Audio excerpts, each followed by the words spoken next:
Film की शुरुआत होती है आर्थर यानी एक्वामैन को दिखाने से। हमें पता चला कि उसकी जिंदगी पूरी तरह से बदल गई है। वो एटलांटिस का राजा बन गया है। उसकी शादी मीरा से हो गई है, जो दूसरे किंगडम की राजा की बेटी है, और अब इनका एक बेटा भी है। अब कहानी शिफ्ट होकर आ जाती है इस मूवी के विलन पर, जिसका नाम ब्लैक मैंटा है। उसके डैड की मौत हो गई थी, पर वो उनके मरने का जिम्मेदार हमेशा से आर्थर को समझता आ रहा है। इसलिए ब्लैक मैंटा आज भी आर्थर से बदला लेने का फैसला करता है। वो अपने लिए खास किस्म का पावरफुल सूट भी बना रहा था और इस बात का भी इंतजार कर रहा था, ये सूट पूरा होने के बाद मैं एक्वामैन से लड़ाई करूं। इसके बाद हम एक डॉक्टर को देखते हैं जो मरीन साइंटिस्ट भी था, यानी समंदर के नीचे की दुनिया का, और अभी वो एटलांटिस के ऊपर ही रिसर्च कर रहा था। उसकी कोशिश थी कि एटलांटिस को ढूंढकर वहाँ जाए और उसे सबके सामने बाहरी दुनिया में ला सके, ताकि वो ये साबित करने में कामयाब हो जाए कि एटलांटिस जैसी दुनिया सच में पाई जाती है। एटलांटिस की इस रिसर्च को लेकर वो साइंटिस्ट एक बार अंटार्कटिका जाते हैं और वहाँ की बर्फ में कोई चीज ढूंढने की कोशिश करने लगते हैं। लेकिन तभी साइंटिस्ट और उनकी टीम पर ऑक्टोपस जैसा कोई मॉन्स्टर हमला कर देता है, क्योंकि उसके बड़े बड़े टेंटिकल्स भी थे। तो इस वजह से साइंटिस्ट अपनी टीम के साथ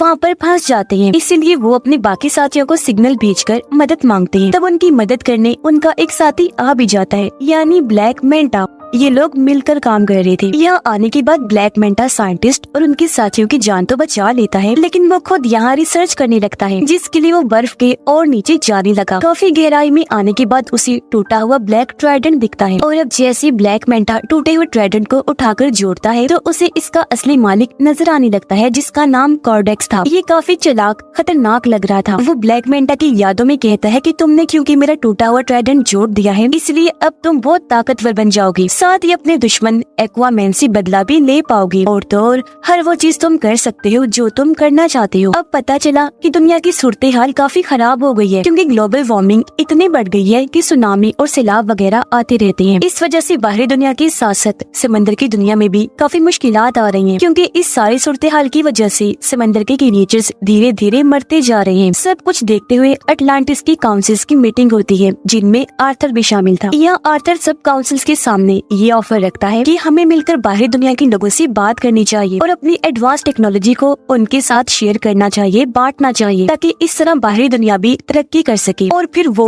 हम लोगों की भी मुश्किलात को हल कर सके। पर जाहिर सी बात है, कोई भी इस बात पर राजी नहीं होता। सभी काउंसिल्स मिलकर कहते हैं कि ऐसा नहीं हो सकता। उधर ब्लैक मैंटा का सूट पूरी तरह तैयार हो गया था और अब वो ये चाह रहा था कि मैं किसी तरह एटलांटिस में घुसकर ओरिकेल्कम को चुरा लूं। अब ओरिकेल्कम एटलांटिस किंगडम में पाया जाने वाला एक तरह का मेटल है, जो बिल्कुल पेट्रोल की तरह काम करता है। इसके अलावा भी ओरिकेल्कम के बहुत फायदे हैं। तो अब ओरिकेल्कम को पाने के लिए ब्लैक मैंटा अपनी टीम के साथ एटलांटिस में घुस जाता है और वहाँ पर हमला कर देता है। अब उसकी तबाही को देखकर मीरा उसे रोकने के लिए ब्लैक मैंटा के पास जाती है, पर क्योंकि ये नया पावरफुल सूट पहनकर वो काफी ताकतवर बन गया था, इसीलिए मीरा पर ही हमला करके जख्मी कर देता है, जिससे वो बेहोश हो गई। ब्लैक मैंटा दोबारा से मीरा के पास आया। इससे पहले वो कोई और हमला उस पर करता, यहाँ आर्थर आ जाता है। अपनी वाइफ को बचाने के लिए वो अपने दुश्मन ब्लैक मैंटा से लड़ने लगा और इस तरह इनकी जबरदस्त लड़ाई होने लगती है। लड़ाई के दौरान ब्लैक मैंटा की टीम उसे सिग्नल भेजती है, जिससे वो समझ गया कि मेरी टीम ने ओरिकेल्कम ढूंढ लिया है। इसका मतलब कि अब वो वापस जा सकता है। तो इसीलिए लड़ाई को बीच में ही छोड़कर वो यहाँ से निकल गया। सही सलामत भागने में भी कामयाब हो जाता है। अब मीरा की हालत काफी खराब थी, जहाँ तभी उन दोनों के पास आर्थर की मोम आई। आर्थर की मोम उसे कहती है कि ये बात काफी सोचने वाली है कि अगर ब्लैक मैंटा सच में इधर एटलांटिस में ओरिकेल्कम को ही लेने आया था, तो फिर तो यकीनन कुछ बुरा होने वाला है। तब ये सुनकर आर्थर अपनी मोम से कहता है, तो फिर इस मामले में हमें मेरे भाई ऑर्म की मदद चाहिए होगी। पर क्यों? तो आर्थर जवाब देता है, क्योंकि मेरा भाई ऑर्म एटलांटिस के साथ साथ ओरिकेल्कम के बारे में भी काफी अच्छे से जानता है। वो एटलांटिस की पूरी तारीख के बारे में जानता है। ये सुनकर आर्थर की मोम कहती है, पर ऑर्म तो एक दूसरे किंगडम फिशरमैन की जेल में कैद है, तो फिर भला वो कैसे आ सकता है? जिस पर आर्थर जवाब देता है, मैं खुद फिशरमैन किंगडम जाऊंगा और जेल से ऑर्म को छुड़वा कर ले आऊंगा। उसने ऐसे किया, वो सीधा फिशरमैन की जेल में पहुंचा। जल्दी ऑर्म को ढूंढ भी निकालता है, ऑर्म को लेकर वहाँ से बाहर आ जाता है। पर इससे पहले वो यहाँ से निकलते ऑर्म को फिशरमैन किंगडम के गार्ड्स घेर लेते हैं।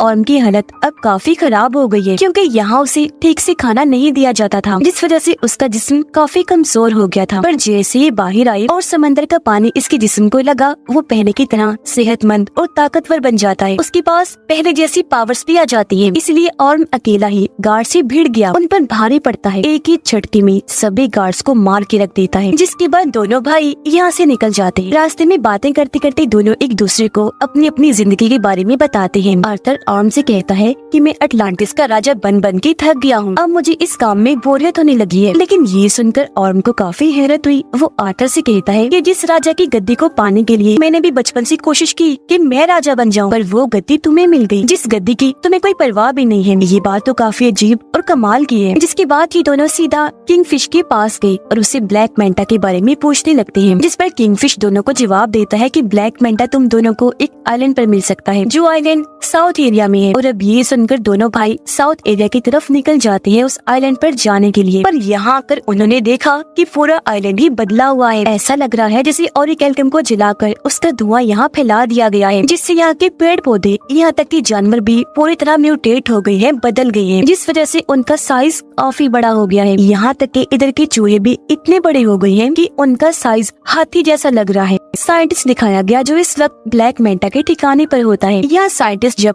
कोडेक्स के टूटे हुए ब्लैक ट्राइडेंट को देखता है तो बिना सोचे उसे पकड़ लेता है, और अब उसे छूते ही साइंटिस्ट को भी अपने दिमाग में कोडेक्स दिखाई देने लगता है, जो साइंटिस्ट को भी गलत काम करने के लिए कहने लगा, जैसा उसने ब्लैक मेंटा को कहा था। पर तभी यहाँ ब्लैक मेंटा आ गया। वो साइंटिस्ट के हाथ से ब्लैक ट्राइडेंट लेते हुए कहने लगा, साइंटिस्ट जी, आप जानना चाहती थी ना कि मेरा मकसद क्या है, तो सुनो। मेरा मकसद ये है कि मैं आर्थर और उसके पूरे खानदान को खत्म कर दूं, और अगर ऐसा करने के लिए मुझे किसी शैतान से भी डील करनी पड़ी तो मैं इसके लिए भी राजी हूँ। तभी हमने देखा कि ब्लैक मेंटा के इस ठिकाने को ढूंढते हुए यहाँ आर्थर और ऑर्म भी आ जाते हैं, जो आते ही साइंटिस्ट से मिले। वो क्योंकि समझ गया था कि आर्थर और ऑर्म एटलांटिस से आए हैं, तो वो उन्हें बता ही देता है कि उसका मकसद एटलांटिस को भी बर्बाद करने का है। इसी के साथ साइंटिस्ट दोनों को ब्लैक ट्राइडेंट के बारे में भी बता देता है, और ये भी कि जैसे उसे छुआ जाए ट्राइडेंट के मालिक कोडेक्स की यादें दिखाई देने लगती हैं। इनकी बात चल ही रही थी कि तभी यहाँ ब्लैक मेंटा की टीम के लोग आर्थर और ऑर्म पे हमला कर देते हैं। लेकिन ये दोनों ही भाई मिलकर बहादुरी से उनका मुकाबला करने लगे। ये उनको काफी बुरा मार रहे थे कि तभी यहाँ ब्लैक मेंटा आ जाता है, वो भी अपना पूरा सूट पहने हुए, और अब वो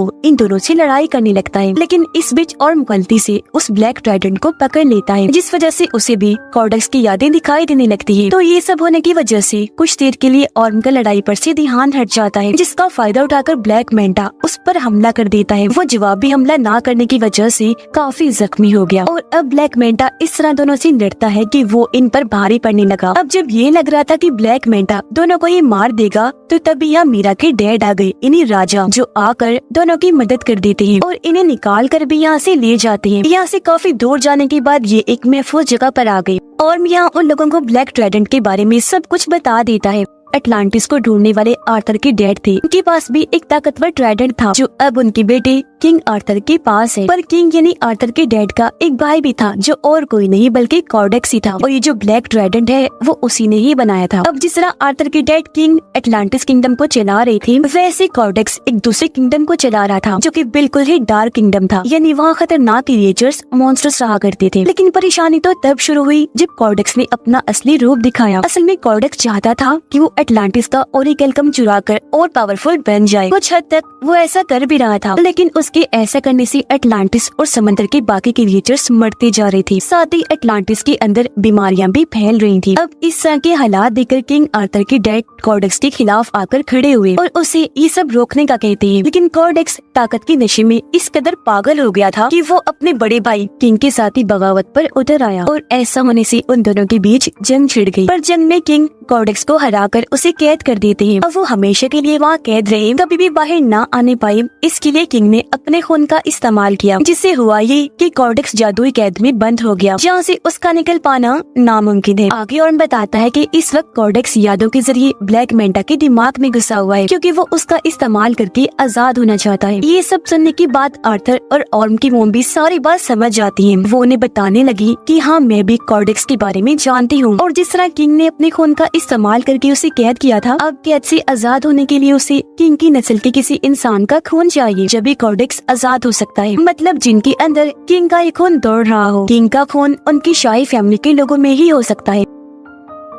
ये सब सुनकर आर्थर समझ जाता है कि मेरे बेटे की जान खतरे में है, क्योंकि जाहिर सी बात है ब्लैक मेंटा के लिए सबसे आसान टारगेट उसका बेटा ही था, जिसे वो आसानी खत्म कर सकता था। इसलिए वो फौरन अपने घर आ गया। देखता है कि वहाँ सब कुछ तबाह हो गया है, घर जल रहा है, बच्चा यहाँ से गायब है, साथ ही वहाँ एक आदमी जख्मी पड़ा है। पूछने पर आदमी बताता है कि ब्लैक मेंटा यहाँ आया था, ये सारी तबाही उसी ने ही मचाई और वही तुम्हारे बेटे को ले गया है। जिससे साफ जाहिर हो गया कि आर्थर का शक बिल्कुल ठीक था। इसीलिए अब आर्थर और ऑर्म दोनों मिलकर उसकी बेटे को बचाने के लिए जाने लगते हैं। पर उससे पहले इनकी मॉम दोनों को समझाती है कि हमेशा मेरी एक बात याद रखना कि तुम दोनों एक दूसरे के भाई हो, चाहे कुछ भी हो जाए तुम्हें एक दूसरे का साथ देना ही है। सीधा ब्लैक मेंटा के ठिकाने पर आकर वहाँ हमला कर देते हैं, लेकिन इन पर भी एक काफी बड़ा मॉन्स्टर हमला कर देता है, जिससे बाकी तो बच गए, लेकिन उसके सामने मीरा के डैड फंस जाते हैं। तब ऑर्म जाकर उनकी मदद करता है और मॉन्स्टर के जंगल से उन्हें निकाल लेता है। ये देखकर मीरा के डैड समझ गए कि जिस ऑर्म को मैं हमेशा से गलत समझ रहा था वो तो काफी अच्छा इंसान है। अंदर ब्लैक मेंटा के पास आर्थर का बेटा होता है। यहीं पर साइंटिस्ट भी था जो उस छोटे से बच्चे को देखकर बचाने का सोचता है, इसीलिए बच्चे को उठाकर यहाँ से भागने लगा। पर ब्लैक मेंटा जो उसे देख चुका था साइंटिस्ट पर हमला करके उसे जख्मी कर देता है और बच्चे को छीन लेता है। और अब जैसे ब्लैक मेंटा उसके बच्चे को मारने के लिए आगे बढ़ा, तभी यहाँ पर आर्थर आ जाता है जो उसे लड़ाई के लिए चैलेंज करता है। इनकी लड़ाई तो पहले काफी जोरदार हुई, लेकिन तभी यहाँ ब्लैक मेंटा आर्थर पर भारी पड़ने लगता है। इसकी वजह ये थी कि वो ब्लैक मेंटा नहीं बल्कि उसके अंदर कॉर्डेक्स था, क्योंकि वो पूरी तरह उस पर हावी हो गया था। पर इस बीच मौके का फायदा उठाकर मीरा अपने बच्चे को लेकर यहाँ से भाग जाती है, लेकिन तभी उसे जाते हुए ब्लैक मेंटा देख लेता है। वो अपने ब्लैक ट्राइडेंट से उस पर हमला कर देता है, लेकिन इससे पहले कि ट्राइडेंट मीरा को लगता पहले और उसे पकड़ लेता है और इस तरह उसने मीरा और उसके बच्चे की जान बचा ली। लेकिन इसका उल्टा असर भी हुआ, क्योंकि जैसे और ब्लैक ट्राइडेंट को छूता है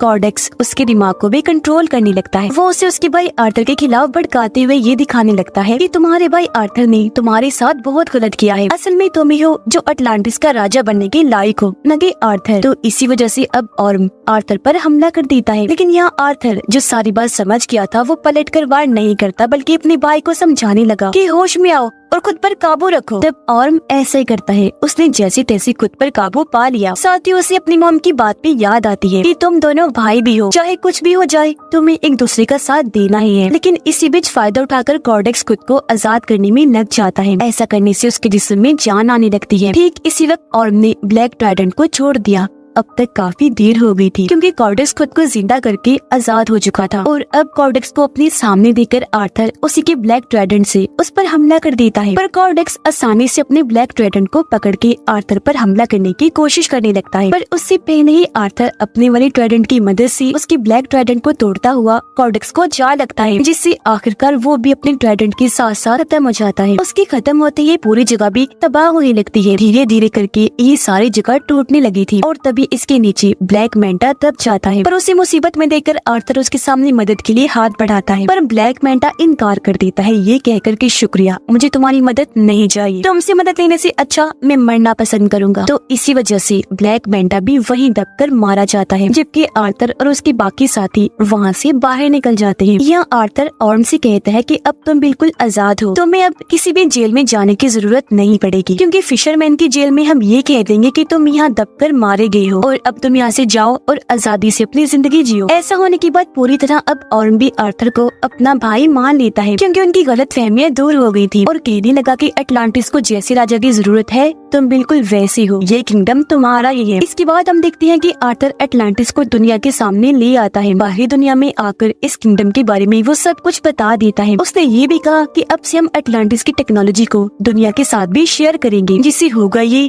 कि हम साथ में मिलकर दुनिया को मजीद और अच्छा बनाएंगे। आर्थर की जिंदगी ऐसे ही गुजर रही थी, यानी वो अटलांटिस और बाहरी दुनिया दोनों में रहता है। इस फिल्म की कहानी भी यहीं पर खत्म हो जाती है।